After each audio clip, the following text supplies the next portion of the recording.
Delhi to Chennai விமானம் October 6, 2025. 1584வது கதை.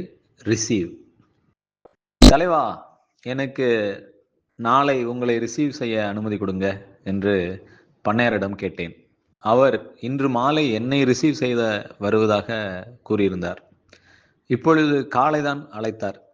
தன்னுடைய கண்கள் மல்லிகை பூவாய் மாறிப்போனது என்று கூறினார்.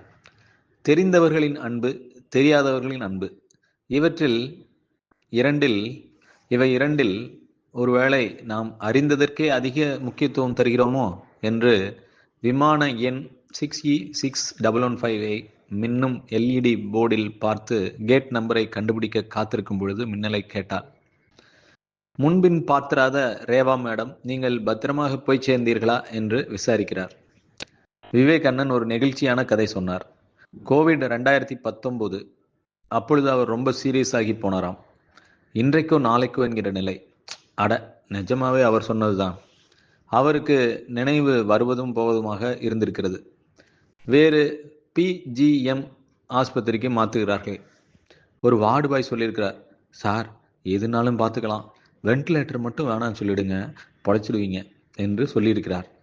இன்னொரு நர்ஸ் அவரை தினமும் முதுகில் தட்டி கொடுத்து பார்த்து கொண்டவர், 2 நாள் தான் லீவில் போயிருந்தேன் என்று அவர் காது கேட்க கதறி அழுதிருக்கிறார். ஐயோ, 2 நாள் தான் லீவ் போட்டேன், உங்களுக்கு இப்படியானதே என்று.